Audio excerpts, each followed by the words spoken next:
Assalamualaikum warahmatullahi wabarakatuh. Bagaimana kabar semuanya? Mudah-mudahan dalam kondisi sehat ya. Ketemu lagi di mata kuliah perpajakan 2. Dalam hal ini kita akan membahas pajak pertambahan nilai dan pajak pertambahan nilai untuk barang mewah ya. Jadi PPN ataupun PPN ya, khususnya PPN sekarang informasinya sedang trending gitu ya. Karena adanya kebocoran informasi yang belum tentu kebenarannya. Karena belum diproses gitu ya, belum digodok istilahnya begitu, tapi sudah banyak reaksi dari banyak pihak. Nah, sempat dikonfirmasi bahwa ini adalah baru wacana gitu ya memang. Dan untuk sembako ataupun pendidikan yang menjadi heboh ya dalam PPN ini, itu bukan sembako yang biasa kita konsumsi, tapi untuk kalangan menengah ke atas dan juga begitu pendidikan gitu ya. Mungkin ada yang masih ingat kemarin ketika mengikuti bincang-bincang pajak. Nah, pendidikan itu sendiri adalah pendidikan yang dimiliki atau didirikan oleh lembaga-lembaga, contohnya adalah bimbingan belajar gitu ya. Nah, itu yang diwacanakan gitu ya untuk dikenai PPN. Nah, nanti benar atau tidaknya ya kita harus menunggu aturan perpajakan yang ditetapkan gitu. Oke, hari ini kita akan bahas PPN itu apa gitu ya. Agendanya yang pertama adalah konsep umum PPN, yang kedua kita akan bahas PKP dan DPP ya.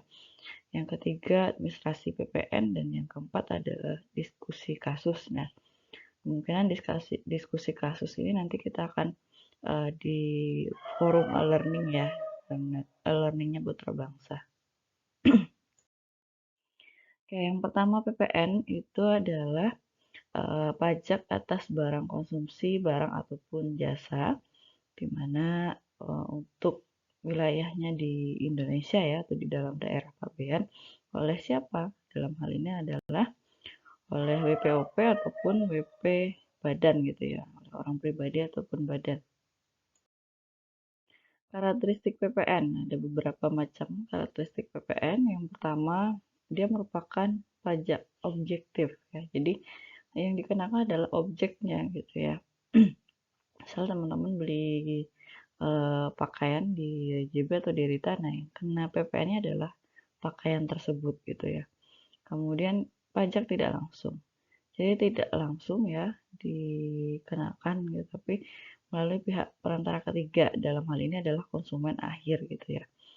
Yang selanjutnya non kumulatif. Nah, maksudnya non kumulatif itu eh ya PPN sendiri gitu ya, untuk pakaian sendiri, nanti untuk apa namanya, bisa belanja lagi pakaian lagi gitu ya, di waktu yang berbeda ya ada PPN. Jadi setiap apa yang dibeli itu sebenarnya ada PPN-nya gitu ya. Kemudian PPN ini dikenakan untuk konsumsi dalam negeri ya. Jadi apa-apa yang dikonsumsi di dalam negeri gitu ya, itu dikenakan PPN. Tentunya yang telah ditetapkan dalam aturan gitu ya, di undang-undang ataupun PMK yang menunjang. Kemudian dia merupakan konsumsi tipe VAT gitu ya. Nah, kemudian multi stage dan juga indirect subtraction method gitu ya. Jadi tidak secara langsung gitu ya. Ada nanti pajak masukan dan pajak keluaran gitu ya. Oke, ciri PPN ya. Pengenaan PPN dilaksanakan sistem faktur. Nah, mungkin teman-teman perlu tahu bahwa yang namanya faktur sekarang sudah menggunakan faktur online gitu ya, e-faktur. Karena perkembangan teknologi. Siap terjadinya penyerahan BKP ataupun JKP wajib dibuatkan oleh faktur pajak. Karena bagaimanapun ketika faktur pajak ini rusak gitu ya atau cacat, maka tidak bisa dikreditkan pajak yang dipungut kayak gitu, ataupun yang ya dipungut ya oleh si wajib pajak tersebut.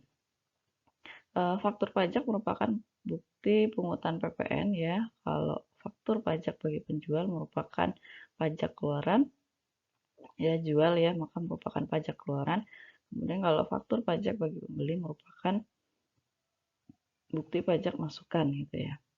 Jual beli ada barang, berarti kan dapat barang plus fakturnya, berarti itu disebut dengan faktur pajak masukan. Sedangkan kalau kita jual berarti faktur pajak keluaran. Objek PPN ada banyak sekali yang saat ini diatur ya, mungkin nanti bisa akan mengalami perluasan ya. Yang pertama impor BKP ya, impor barang kena pajak. Kemudian ada penyerahan JKP terkait jasa kena pajak, pemanfaatan JKP ya, ini diserahkan, kalau ini hanya dimanfaatkan, beda ya, maknanya beda. Kemudian ekspor JKP, ini misalnya terkait dengan jasa ya, jasa pelatihan atau apa gitu ya, yang serupa. Kemudian ekspor BKP tidak berwujud, jadi dalam aset itu kan ada aset berwujud dan tidak berwujud ya. Misalnya apa gitu ya, itu bisa dicari di searching ya. Kemudian ekspor BKP berwujud, kemudian pemanfaatan BKP di daerah pabean ya, ini bersama dengan pemanfaatan, yang ini penyerahan BKP. Nah, dalam daerah pabean dilakukan oleh pengusaha kena pajak. Ini dilakukan ya, objek PPN ini dilakukan oleh siapa gitu ya, oleh PKP, pengusaha kena pajak di dalam daerah pabean. Objek pajak pertambahan nilai ya. Penyerahan barang kena pajak, jasa kena pajak dalam daerah pabean yang dilakukan oleh pengusaha gitu ya. Nah, tadi seperti yang di bagian sebelumnya ya, kemudian ada impor barang kena pajak, kemudian pemanfaatan barang kena pajak tidak berwujud ataupun JKP ya, dari luar daerah pabean di dalam daerah pabean, berarti dari luar ya, dari luar Indonesia masuk ke Indonesia. Kemudian ekspor BKP ya, dan juga BKP berwujud dan tidak berwujud ataupun JKP oleh si pengusaha kena pajak. Daerah pabean, apa sih yang dimaksud daerah pabean? Adalah wilayah RI ya, wilayah Republik Indonesia yang dalamnya berlaku ketentuan kepabeanan. Hal ini diatur dalam Undang-Undang Nomor 10 Tahun 1995, baik darat, perairan, ataupun tempat tertentu di ZEE atau zona ekonomi eksklusif ya, dan juga landas kontinen. Nah, dalam hal ini juga termasuk ya darat, perairan, udara gitu ya, yang di atas dari darat dan perairan dan ini semua gitu ya. Barang adalah apa ini maksud barang gitu ya. Dari tadi ada BKP gitu ya, ada barang tidak berwujud, barang berwujud ya. Oke, barang berwujud itu adalah barang bergerak ya. Nah, barang berwujud adalah barang bergerak yang kemudian barang tidak bergerak di landas kontinen. Nah, ini dia bergerak tapi tidak bergerak di landas kontinen. Kalau barang tidak berwujud, contohnya hak atas merek ya, hak atas merek dagang, hak paten, dan hak cipta gitu ya. Ini hampir sama dengan apa yang kita tahu ya di akuntansi, bahwa ada aset berwujud, aset tak berwujud gitu ya. Aset tetap dalam hal ini ya, berwujudnya. Kemudian penyerahan BKP. Penyerahan BKP adalah setiap kegiatan penyerahan BKP itu dikenakan pajak berdasarkan Undang-Undang PPN gitu ya. Nah, ya nanti bisa baca ya Undang-Undang PPN, bisa dicari ya. Penyerahan BKP, masih dengan penyerahan BKP itu kenapa diserahkan, karena suatu perjanjian misalnya, ataupun karena perjanjian sewa beli dan leasing, atau mungkin pengalihan ini ya, serah karena perjanjian, pengalihan karena perjanjian sewa ya, pengalihan bisa juga karena pedagang perantara atau melalui juru lelang, atau penyerahan PKP dalam hal ini dalam bentuknya adalah pemakaian sendiri atau pemberian cuma-cuma. Ini tergolong dalam penyerahan BKP. Penyerahan dalam bentuk suatu perjanjian ataupun pengalihan dalam bentuk perjanjian sewa beli ataupun leasing ya, pengalihan ke pedagang perantara atau melalui juru lelang, atau mungkin untuk pemakaian sendiri, berarti konsumen akhir, atau mungkin untuk pemberian cuma-cuma. Contohnya ya, PTA, perusahaan penghasil topi ya, dalam rangka ulang tahunnya memberikan eh, apa kepada seluruh karyawan topi hasil produksinya ya. Jadi memberikan topi kepada karyawannya sebanyak 10.000 unit ya. Nah, harga jual topi itu 100.000, maka dalam hal ini harga jual ya di pasaran itu 100.000, HPP-nya adalah 60.000. Oke. Kemudian contohnya PTC perusahaan penghasil sufor ya, sufor. Kemudian dalam rangka kegiatan CSR dia bagi-bagi, nah ini pemberian cuma-cuma kepada rumah yatim susu formula sebanyak 5.000 pak ya, 50.000 pak ya, banyak ya. Kemudian harga jual per paknya perbungkusnya adalah 60.000, harga pokoknya adalah 40.000. Nah ini contoh penyerahan PKP ya. Barang kena pajak berupa persediaan ataupun aktiva yang menurut tujuan semula tidak untuk diperjualbelikan masih tersisa pada saat pembubaran perusahaan. Nah, jadi awalnya tidak untuk jual beli, tapi kemudian perusahaannya misalnya bangkrut ya, masih ada barang. Nah, ini termasuk ya penyerahan BKP kemudian penyerahan BKP dari pusat ke cabang atau sebaliknya ya, atau penyerahan BKP secara konsinyasi. Nah, ini merupakan yang yang disebut dengan penyerahan barang kena pajak. Oke, kita akan lihat di sini ya terkait penyerahan perjanjian.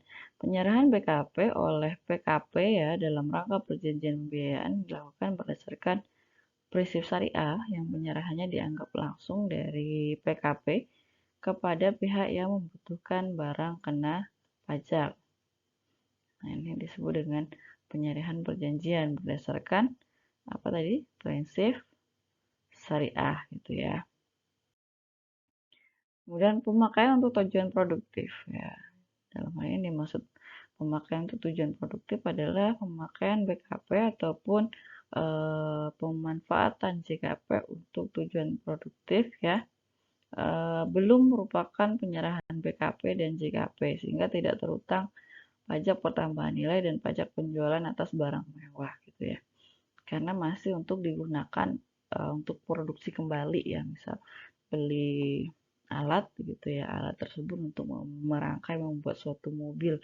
Nah, alat tersebut tidak dikenakan PPN ataupun PNBM ya, karena masih untuk digunakan dalam pembuatan sebuah mobil. Nah, ketika nanti mobilnya sudah jadi, kemudian terjual, nah di situ baru dikenakan PPN ataupun PNBM. Kenapa hal itu bisa terjadi? Karena dikhawatirkan terjadi pemajakan berganda gitu ya. Sudah alatnya dipajakin, kemudian mobilnya dipajakin, kan harga jualnya semakin tinggi. Nah, itu dikhawatirkan seperti itu. Yang dalam hal ini disebut bukan penyerahan BKP adalah penyerahan BKP kepada makelar ya, sebagaimana dimaksud dalam Undang-Undang Hukum Dagang ini bukan termasuk penyerahan BKP. Kemudian penyerahan barang kena pajak untuk jaminan ya, atau dalam hal ini agunan itu tidak bisa disebut sebagai penyerahan BKP dalam arti yang dimaksud PPN ya.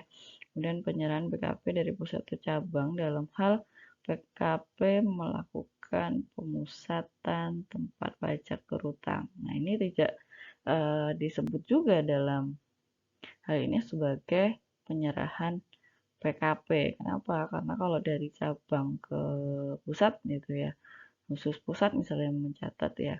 Tapi kalau dua-duanya dikenakan maka akan terjadi double pemajakan. Oleh karena itu kalau sudah terjadi pemusatan ya sudah, di mana pusatnya gitu ya, apakah di cabang A atau di pusat perusahaan induk atau seperti apa, berdasarkan kesepakatan yang telah disetujui oleh perusahaan tentunya. Selanjutnya kita akan bahas yang namanya jasa ya. Jasa itu adalah setiap kegiatan pelayanan berdasarkan suatu perikatan ataupun perbuatan hukum yang menyebabkan suatu barang, fasilitas ataupun kemudahan dan hak gitu ya tersedia untuk dipakai. Termasuk dalam hal ini adalah jasa yang dilakukan untuk menghasilkan barang karena pesanan ataupun permintaan ya dengan bahan atau atas petunjuk dari pemesan termasuk dalam hal ini ya. Jadi ada permintaan khusus ya oleh si pemesan ya. Ini juga termasuk yang disebut dengan jasa. Kemudian setiap kegiatan pelayanan ya berdasarkan suatu perikatan ataupun perbuatan hukum ya yang menyebabkan suatu barang ataupun fasilitas ataupun kemudahan atau hak tersedia untuk dipakai. Atau ya termasuk jasa yang dilakukan untuk menghasilkan barang karena pesanan atau permintaan dengan bahan ataupun petunjuk dari pemesanan ya atau dari pemesan dalam hal ini ya dari si yang pemesan atau si calon pembeli, maka ini akan dikenakan pajak berdasarkan Undang-Undang PPN. Nah, pajaknya apa ya? Karena melihat dari sisi PPN yang kita bahas, maka akan dikenakan PPN. CKP atau jasa kena pajak. Suatu kegiatan pemberian CKP termasuk untuk pemakaian sendiri ya CKP-nya atau untuk pemberian cuma-cuma oleh PKP itu yang disebut dengan jasa kena pajak atau JKP.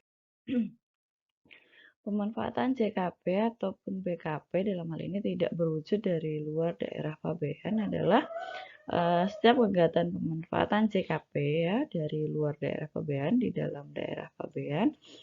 Kemudian setiap kegiatan PKP tidak berwujud ya dari luar daerah pabean karena suatu perjanjian di dalam daerah pabean. Itu yang dimaksud dengan pemanfaatan JKP dan PKP. Oke, kemudian ada impor, ekspor, dan perdagangan. Impor itu adalah setiap kegiatan memasukkan barang dari luar daerah pabean ke dalam daerah pabean. Ekspor adalah setiap kegiatan memasukkan dari luar daerah pabean ke dalam daerah pabean. Sedangkan yang dimaksud perdagangan adalah setiap kegiatan memasukkan barang dari luar daerah pabean ke dalam daerah pabean. Ya, dari luar ya ke dalam daerah. Dalam hal ini transaksinya untuk tujuan perdagangan gitu ya. Non BKP itu yang pertama adalah barang hasil pertambangan ataupun hasil pengeboran diambil langsung dari sumbernya ya. Nah, ini kemarin masuk dalam Undang-Undang Cipta Kerja ya, berdampak pada perubahan Undang-Undang PPH ya terkait pertambangan dan pengeboran. Nah, ini untuk saat ini kita bahas di PPN dulu ya. Kemudian barang kebutuhan pokok yang sangat dibutuhkan oleh rakyat banyak. Ini tidak dikenakan PKP.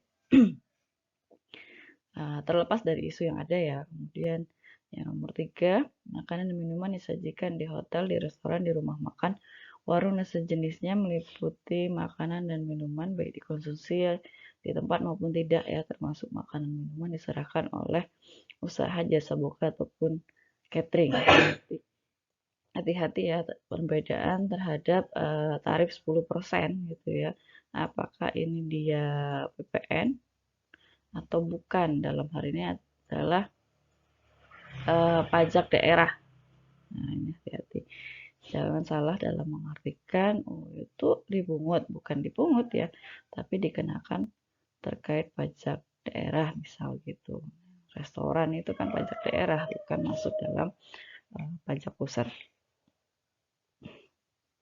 Selanjutnya emas batangan ya, emas batangan dan surat berharga.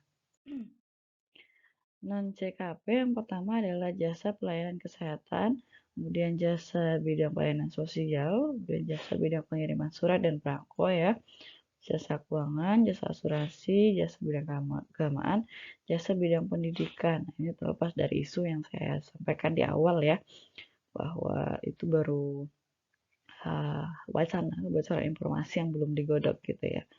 Jadi memang perlu kehati-hatian dalam mencermati informasi. Yang kedelapan ada jasa kesenian dan hiburan.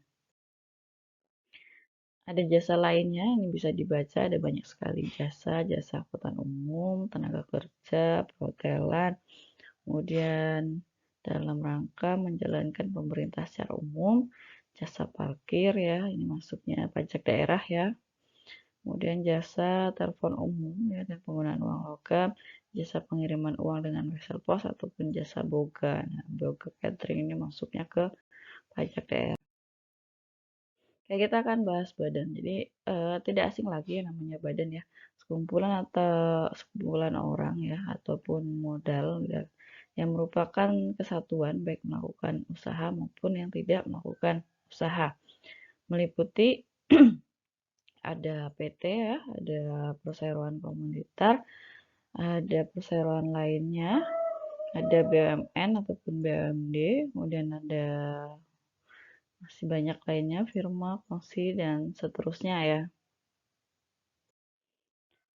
Nah, dalam arti pengusaha di sini adalah OP ataupun badan ya, yang dalam kegiatan usahanya ataupun pekerjaannya menghasilkan barang, mengimpor barang, mengekspor, melakukan usaha perdagangan, ataupun melakukan usaha jasa, memanfaatkan barang tidak berwujud ataupun jasa dari luar daerah pabean. Nah, PKP.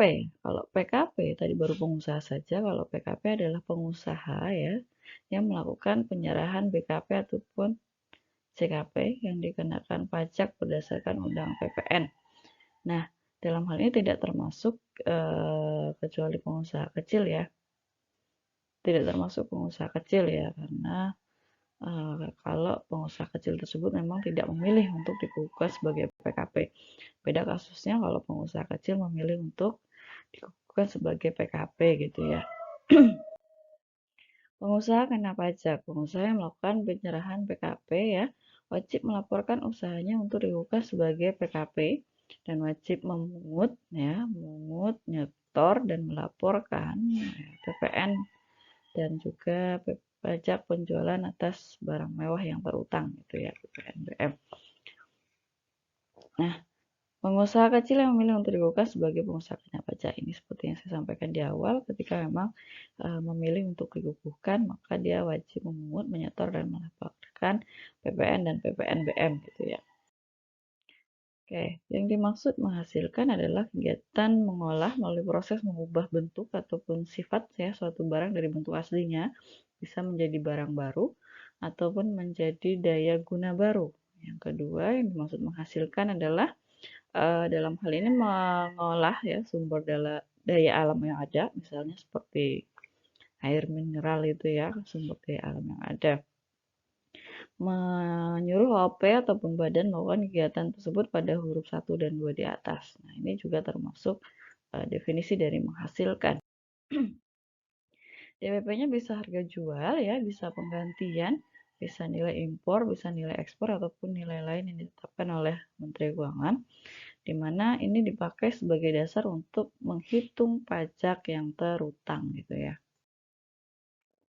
Kita lihat harga jual. Harga jual dalam hal ini adalah nilai berapa uang termasuk semua biaya yang diminta ataupun seharusnya yang diminta oleh siapa? Oleh si penjual gitu ya. Karena harga jual.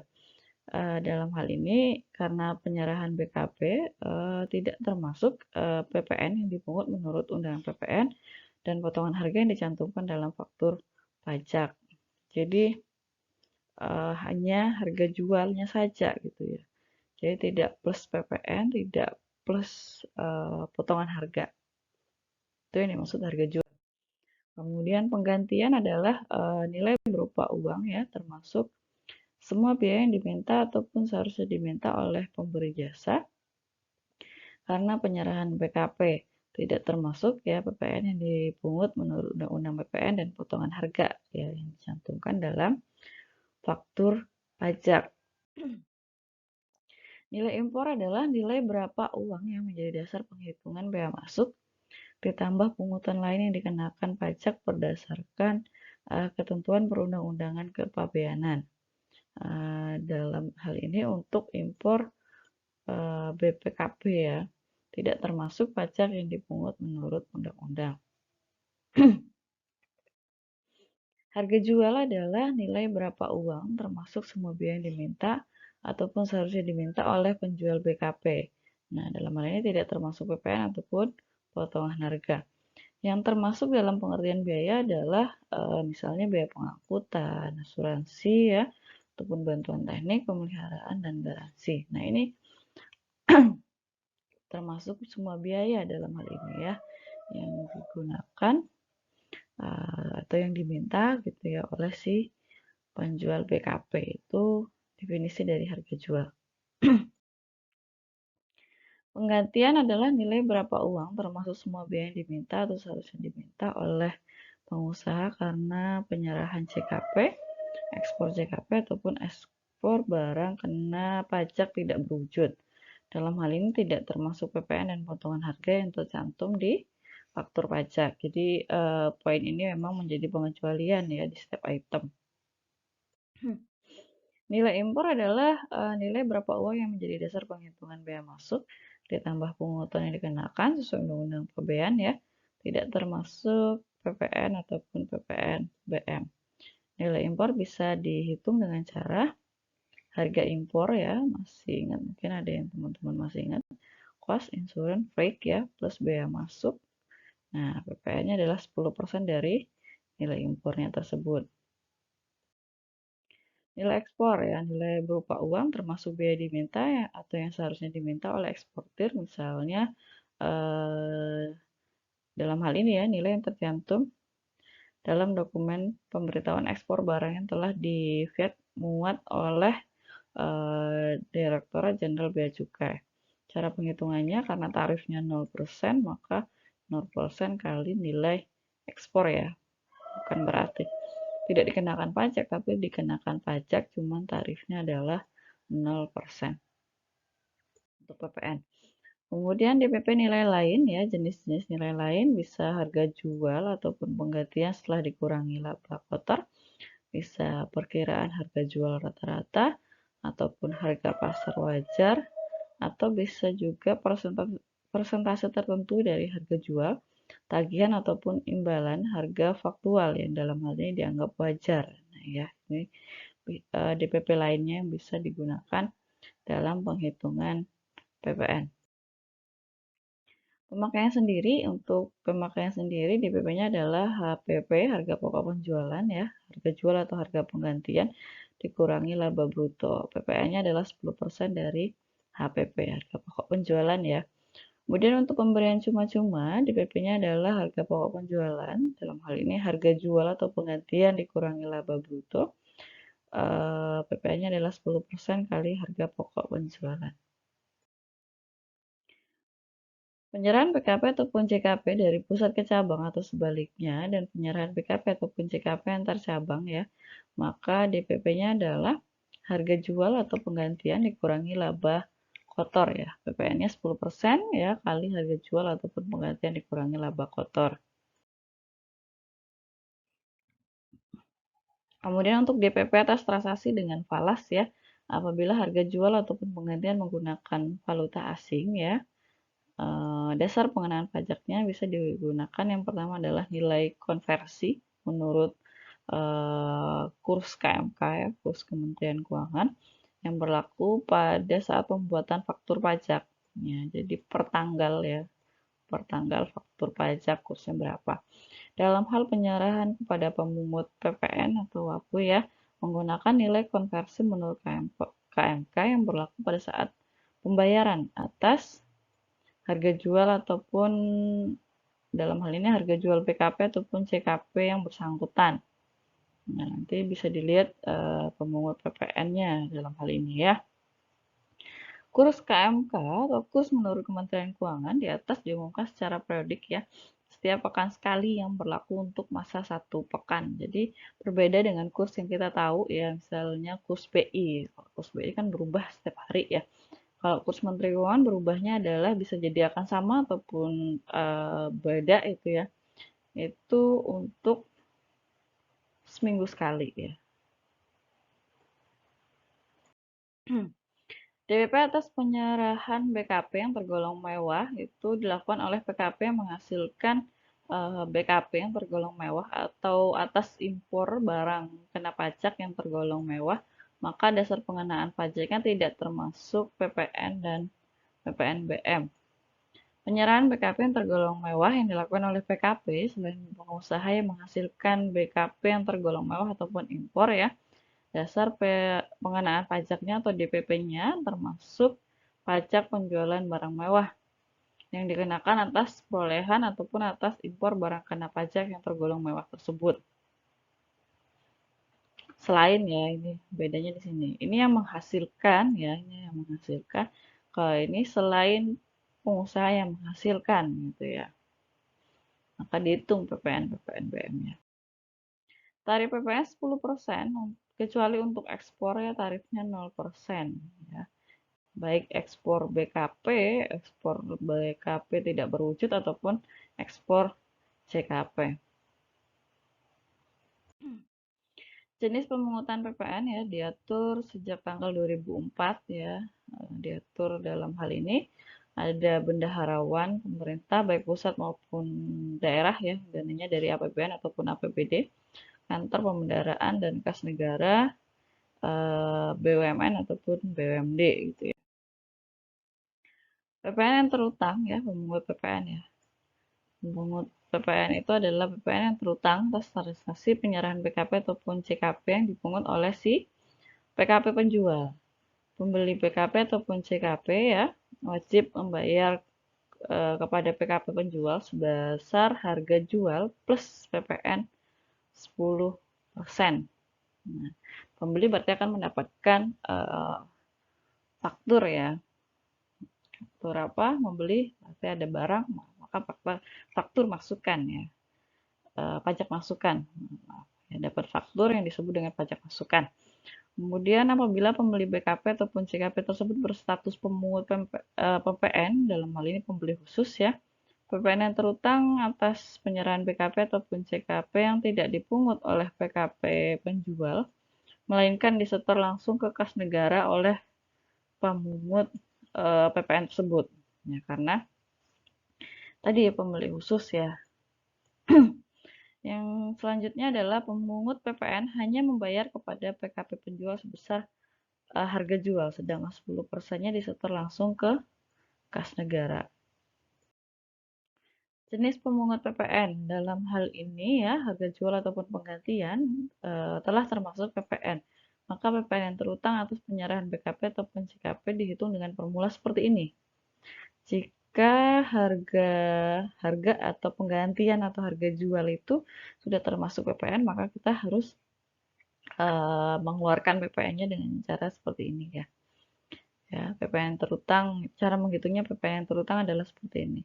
Atau mengetahui berapa sih pajak pertambahan nilainya ya dengan cara 10/110 kali harga jual ataupun penggantian gitu ya. Faktur pajak adalah bukti pungutan pajak ya yang dibuat oleh PKP atas penyerahan BKP ataupun jasa kena pajak.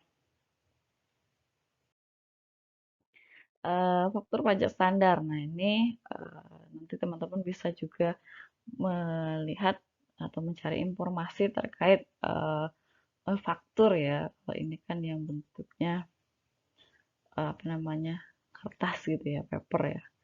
Saya pikir tidak harus teman-teman tahu ya, tapi mungkin ini adalah bagian hampir sama bentuknya dari faktur ya. Bisa dibaca ini. Nah, saya yakin itu pasti sudah ada seperti ininya. Oke, kapan saat berutang pajak ya? Pada saat yang pertama penyerahan, yang kedua impor ataupun penyerahan CKP, pemanfaatan dari pemanfaatan PKP tidak berwujud dari luar daerah PBN. Kemudian pemanfaatan JKP ya dari luar daerah PBN, ekspor BKP berwujud ataupun ekspor tidak berwujud ataupun ekspor jasa kena pajak. Saat terutang adalah dalam hal pembayarannya diterima sebelum penyerahan BKP atau sebelum penyerahan CKP, atau dalam hal pembayaran dilakukan sebelum dimulainya pemanfaatan BKP tidak berwujud ataupun CKP dari luar daerah PBN. Saat terutang pajak adalah pada saat pembayaran. DJP dapat menetapkan saat lain sebagai turut utangnya pajak dalam hal saat pajak sukar ditetapkan atau terjadi perubahan ketentuan yang dapat menimbulkan ketidakadilan. Pembuatan faktur pajak standar itu selambat-lambatnya pada saat penerimaan pembayaran dalam hal penerimaan pembayaran terjadi sebelum PKP atau sebelum penyerahan JKP, atau pada saat penerimaan pembayaran termin dalam hal penyerahan sebagai tahap pekerjaan, atau dalam hal ini pada saat PKP rekanan ya, menyampaikan tagihan ke bendahara pemerintah sebagai pemungut pajak pertambahan nilai. Nah, ini saat pembuatan faktur pajak standar gitu ya, atau e-faktur dalam hal ini. Faktur pajak gabungan adalah faktur pajak standar untuk semua penyerahan BKP ataupun CKP ya, yang terjadi satu bulan takwim kepada pembeli BKP ya, barang kena pajak ataupun penerima CKP. Saat pembuatan faktur pajak gabungan paling lama pada akhir bulan penyerahan ya.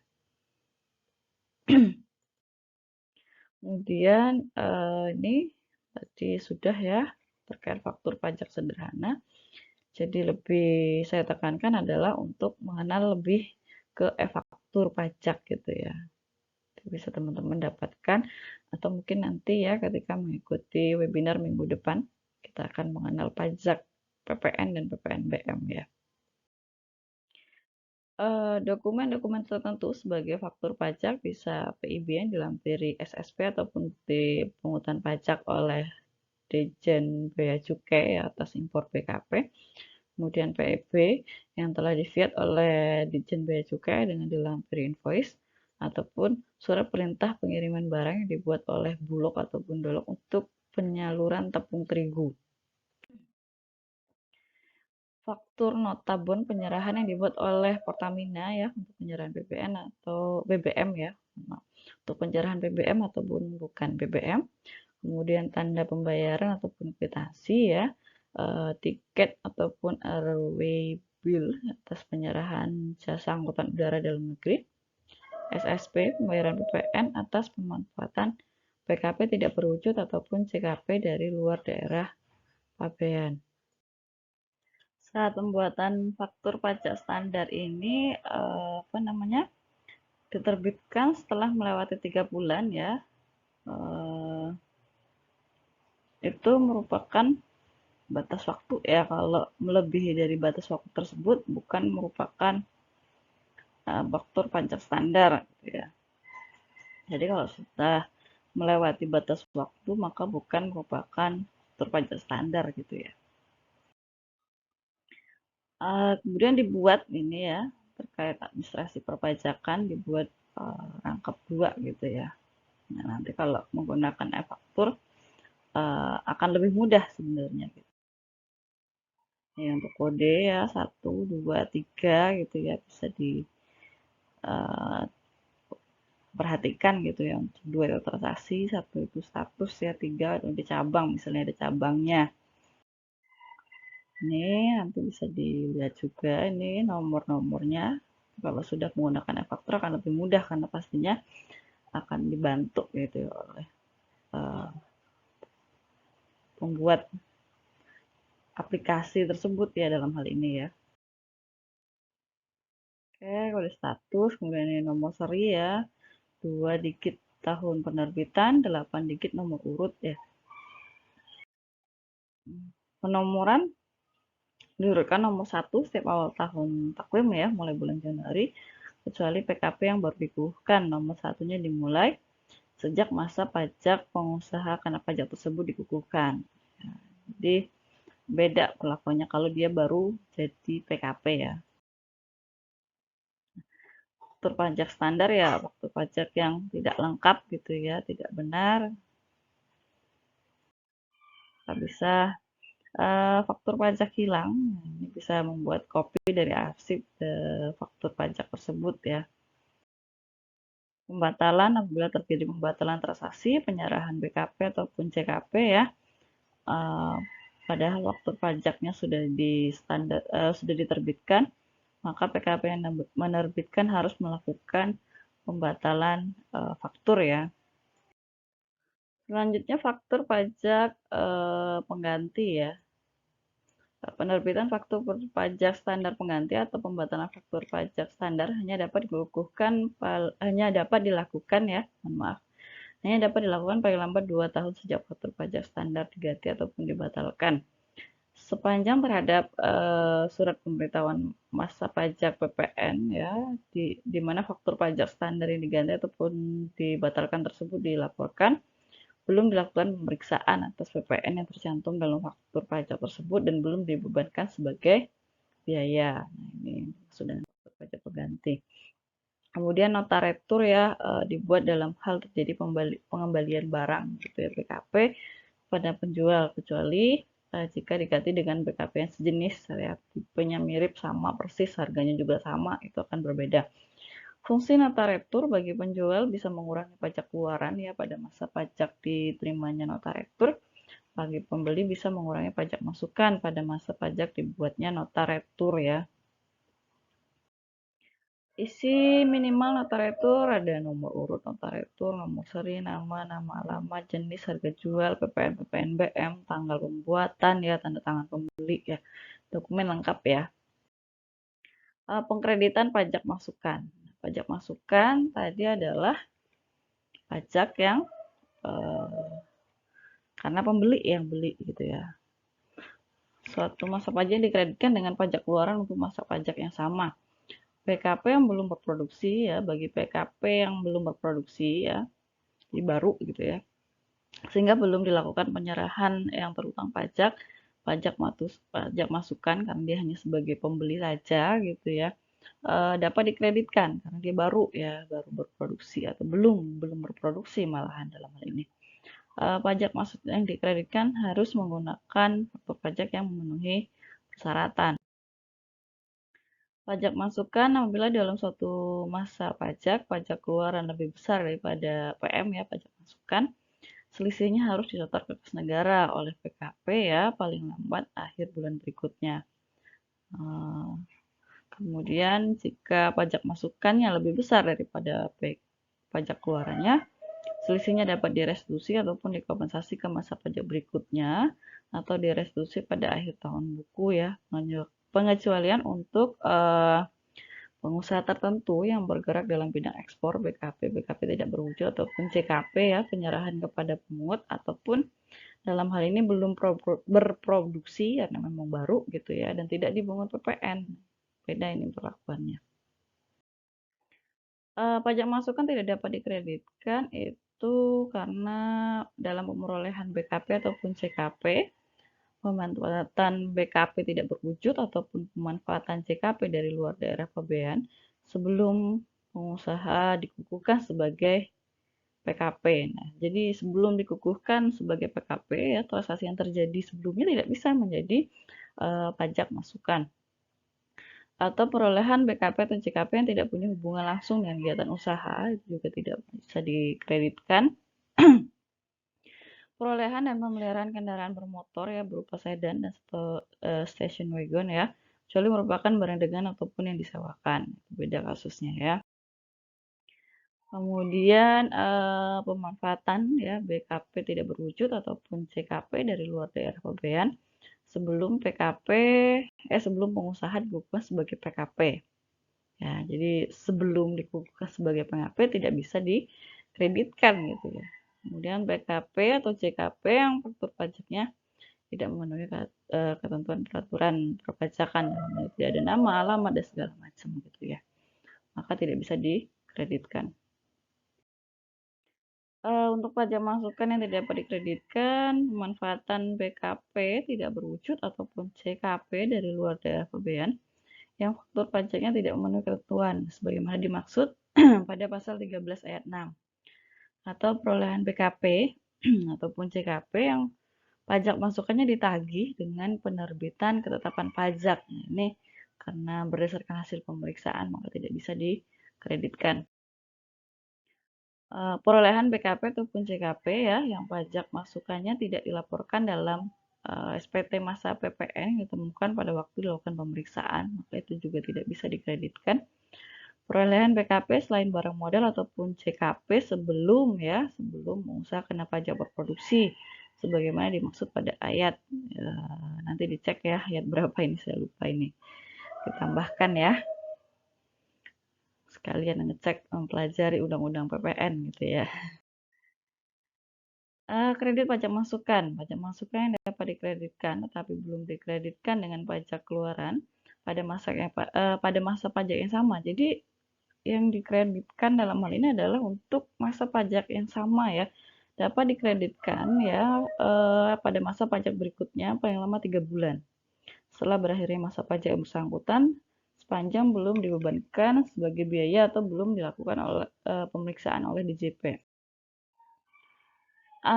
Apabila ya dalam suatu masa pajak PKP selain melakukan penyerahan terutang pajak juga melakukan penyerahan yang tidak terutang pajak, sedangkan pajak masukan untuk yang terutang pajak tidak dapat diketahui dengan pasti. Nah, jumlah pajak masukan yang dapat dikreditkan untuk penyerahan yang terutang pajak dihitung dengan menggunakan pedoman ya yang diatur dalam PMK. Coba bisa di-searching PMK nomor berapa ya.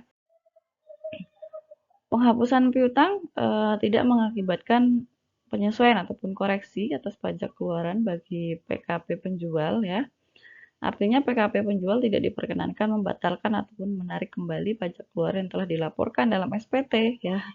Nah, ini ketika terjadi penghapusan piutang maka akan ada kerugian ya.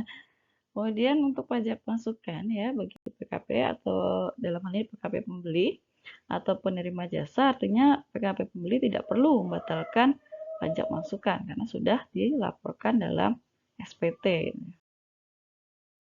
PKP yang dibeli musnah rusak karena bencana alam. Nah, ini tidak mengakibatkan koreksi ya atas pajak masukan yang telah dikreditkan ataupun dibebankan sebagai biaya untuk pembeli. Pajak masukan atas barang yang musnah tersebut tidak dapat dikreditkan gitu ya. Yang sudah dilaporkan.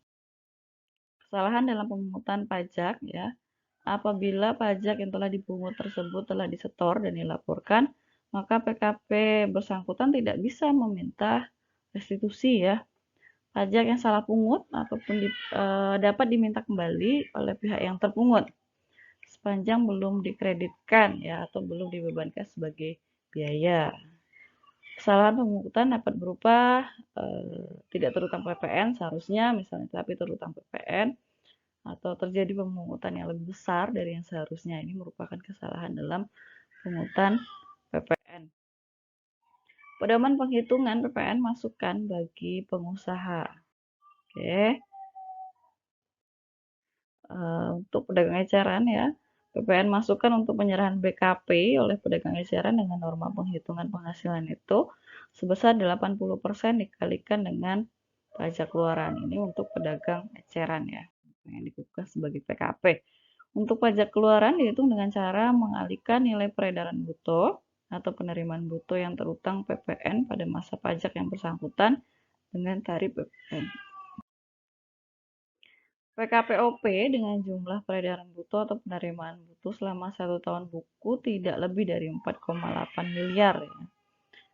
Itu yang disebut dengan pedagang eceran ya. Penyerahan BKP melalui suatu tempat penjualan eceran seperti toko, kios, ataupun dengan cara penjualan dilakukan langsung pada konsumen akhir ya, atau dengan cara penjualan dilakukan dari rumah ke rumah. Menyediakan ya, dalam hal ini disebut pedagang eceran adalah juga menyediakan BKP yang diserahkan di tempat penjualan secara eceran atau melakukan transaksi jual beli secara spontan ya tanpa didahului dengan penawaran tertulis, pemesan tertulis, kontrak ataupun lelang pada umumnya bersifat tunai, dan pembeli pada umumnya datang ke tempat penjual tersebut langsung dan membawa PKP yang dibelinya. Nah, ini disebut dengan pedagang eceran ya. Saya yakin teman-teman sudah lihat di kondisi di sekitarnya yang disebut pedagang eceran itu seperti apa ya.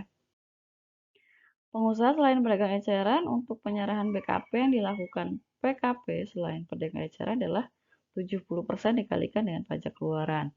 Untuk penyerahan CKP oleh PKP sebesar 40% ya dikalikan dengan pajak keluaran sebagaimana dimaksud dalam huruf A. Oke, ini untuk pengusaha selain pedagang eceran. Oke, itu untuk materi PPN dan PPNBM. Nanti kita follow up lebih lanjut di e-learning dan minggu depan kita akan lanjut dengan webinar atau kuliah umum ya. Mudah-mudahan bermanfaat untuk saat ini ya. Kita akan bertemu lagi. Insya Allah ya nanti. Kurang lebihnya saya mohon maaf. Saya akhiri. Wabillahi taufiq wal hidayah. Wassalamualaikum warahmatullahi wabarakatuh.